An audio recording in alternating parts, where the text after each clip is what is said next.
Hi everyone, welcome back. Thanks for joining us today. We've got a brand new story to share with you. So let's begin. My name's Micah. This is one of those stories you hear about others going through, and you think, nah, that could never be me. But life has a way of surprising everyone, sometimes in the worst possible way. After I caught my fiancée in a lie, I walked away from the relationship. I believed that I was it. But nearly a year later, she showed up. And the truth she shared with me hurt more than the lie I caught her in. It changed the way I saw our entire relationship. It made me question whether I was blind or just too trusting. Sit tight for the whole story, because what I'm about to share goes a lot deeper than you might expect. If you had met me a few years ago, I'd have told you I found the woman I was going to spend the rest of my life with. Her name was Ruby, and from the very first time we spoke online, we clicked. We met on a dating app. I remember our first chat going on for hours. Over time, the bond between us got stronger. We went from texting all day to talking on the phone every night, and before long, we were spending weekends together. She fit into my life, and there was this comfort in being around her. After a couple of years, I was sure I wished to spend the rest of my life with her. I didn't have a single doubt in my mind, so I proposed. She said yes, and everything felt like it was falling into place the way it was supposed to. I was proud to call her my fiancée. Not long after the engagement, we decided she'd move into my apartment. The idea was simple. Why live apart when we're planning to get married? It made sense. Living together would make the whole wedding process easier and give us more time together. She packed up her things, moved in. It was one of those rare moments in life when it feels like everything is just working. That's how it started. Before everything else, we were just happy. I'll be honest, I didn't see the change in Ruby coming. I really thought we were on the same page. But then, something started to feel. It was more like little things piling up over time until I couldn't ignore them anymore. She started pulling away from me emotionally. The warmth she used to have just faded. When I tried to talk to her, conversation started feeling like a chore. She'd give me one word, answers like she was half listening, or worse, not listening at all. We went from being in sync to living like polite roommates. What made it worse was how secretive she became. She'd suddenly remember errands she had to run, but the time she'd spend outside never made sense. She'd say she went to grab toothpaste or something from the pharmacy, but it would take her 2, sometimes 3 hours, and she'd try to act normal. Then there were the phone calls. That part really messed with my head. I'd catch her talking on the phone in a low voice, pacing around, or standing. But the second I entered the room or made my presence known, she'd end the call almost instantly. She would give an awkward excuse like it wasn't important or just a wrong number. But that kept happening. It started eating at me. I'd be wondering who she was talking to, where she was really going, and why she couldn't just be honest with me. But still, I didn't want to explode or accuse her of anything without proof. I've always believed that the truth has a way of coming out if you're patient enough. So instead of blowing up, I watched and paid attention. As time passed, Ruby started falling sick a lot. It wasn't like a one-off flu or a stomach bug. This was happening every other day, mostly in the evenings. She'd complain about headaches, feeling nauseous, and being dizzy. Some days, she'd barely eat. Other days, she'd stay in bed. At first, I thought maybe it was stress, but it kept happening. So much that she had to take a leave of absence from her job. That's when it clicked that it was more serious than she let on. I asked her if she wanted me to take her to a hospital, and she brushed it off. Said it wasn't that bad. I remember that first time I brought it up. She said she had already gone the day before while I was at work. I didn't want to be that guy who accuses someone of lying when they say they're sick, you know? Another week passed, and she still hadn't bounced back. At that point, I couldn't ignore it anymore. I felt helpless, but I also felt like I was being played. One day, I came home earlier than usual. I just wrapped up work quickly and figured it'd be nice to surprise Ruby. I opened the door and walked into the living room, and that's when I heard her voice, almost like she was arguing. She didn't hear me come in at first, so I paused by the hallway, listening. She was on the phone with someone, and it was emotional. I couldn't catch everything, Then I stepped forward, and she saw me.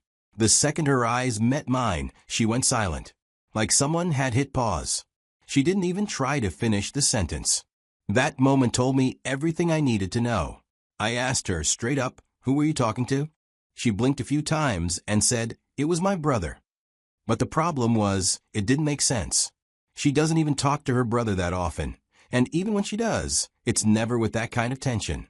That wasn't a sibling conversation. So I asked again, calmly but firmly, "Let me see your phone." She clammed up, clutching her phone like it was her lifeline while shaking her head, saying I was overreacting. After a minute, she realized I wasn't backing down. Maybe she saw something in my face, I don't know, but she slowly, hesitantly handed me the phone. I didn't scroll far. I went straight to her call log and checked the last number. It was her ex. The same guy she always described as manipulative, toxic, the reason she had trust issues in the first place. The one she once said traumatized her and was part of the reason she almost gave up on love before we met. Calmly, I handed the phone back with a simple, quiet instruction: pack your things and leave. She looked stunned, like she didn't think it would come to that.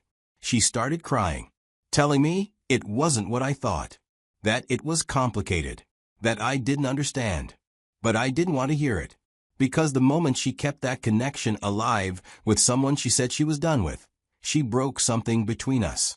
I didn't want to stay there and spiral. So I went into the bedroom, changed out of my work clothes, grabbed my keys, and walked out. I just needed to breathe air that didn't feel thick with lies.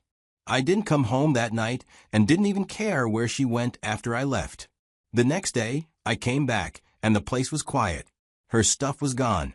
I saw a few messages from her, trying to explain, trying to reach me, but I didn't open most of them.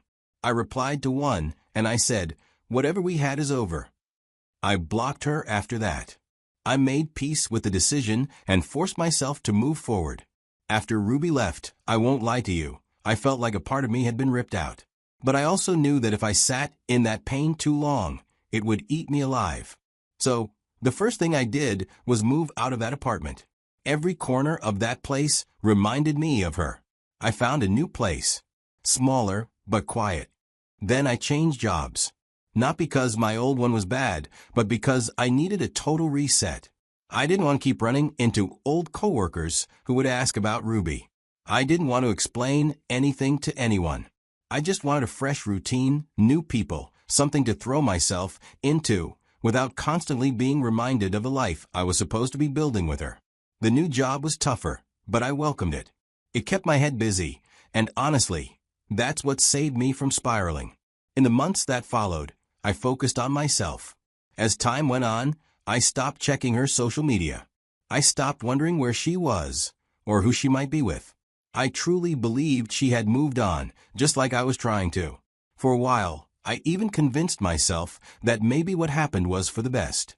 One day, I was home alone, unwinding from work. Then I heard a knock on the door. I wasn't in a rush to open it. But when I did, there she was, Ruby. I froze. My first reaction was confusion. I hadn't seen or heard from her in over a year. I remember asking, almost out of instinct, "What are you doing here?" She didn't look surprised by my reaction. She just said she wanted to talk. Then she asked to come in. I stood there for a second. Then I stepped aside and opened the door wider. She walked in. We didn't say much as we walked into the living room. I sat down first. She followed. The air was heavy, awkward, and unfamiliar despite how well we used to know each other. Then she looked at me and said, "I came to confess. I don't like how things ended with us." I didn't respond. I just stared. Honestly, I had already prepared myself not to believe anything that came out of her mouth. To just let her speak so I could finally, officially close the chapter. But what she said next, I wasn't ready for. She looked me in the eyes and said, "I was pregnant when we broke up, but the child wasn't yours." I didn't say a word. I was trying to process if I had actually heard her correctly. But she didn't stop. She said she found out she was pregnant when she was already 3 months in. She said the father was her ex. She said it happened during a break. A break I didn't even realize was a break. That's when my memory kicked in. Before I proposed, we'd had a nasty fight, we didn't talk for days, and I secretly wondered if it was over. I thought we were done. But we reconnected, apologized, and a few weeks later, I asked her to marry me. I never thought to ask if she had been with someone else during that gap. It didn't occur to me. I loved her. I thought she loved me. But apparently, in that space where I was hurting and trying to figure out how to fix things, she ran back to the very man she swore was the worst thing to happen to her. I remember looking at her and asking, "So you slept with someone during that short separation, and didn't tell me when we got back together?" She went completely silent. Then she nodded. She explained that the day I walked in on her on that phone call, the one that made everything explode, she had been arguing with her ex. She told me he had been pressuring her to terminate the pregnancy. She didn't want to. But by the time of that phone call, she said it was already too late. She was too far along. Suddenly, all the strange behavior made sense. The distance, the lies, the sickness she kept brushing off, the secrecy, the fake errands, the dodged hospital visits, everything. It wasn't just betrayal. It was betrayal wrapped in layers of deceit and silence. After she finished, she stood up and said something I'll never forget. "I didn't come here to fix things between us. I just needed to tell you. I couldn't carry it anymore." And with that, she walked out. I didn't try to stop her. I didn't even stand up. I didn't know how to feel. It wasn't just the betrayal. It was realizing how close I came to building a life on a foundation full of cracks I never saw. You know, sometimes people talk about closure like it's some neat ending tied up in a bow. But the truth can be jagged and messy. I still don't know what to make of this truth. Should I feel lucky? I mean, I could have ended up raising a child that wasn't mine, living a whole lie in my own home while convincing myself everything was fine. So I probably dodged something huge. Or I should be grateful I found out before the wedding, before diapers and sleepless nights and paternity tests that wreck you years later. But then, why does it still hurt like hell? Why does my chest still tighten when I think about how close I came to building a future on something so broken? I keep wondering how long she would have gone on with it. Would she have ever told me if I hadn't caught her on that phone call?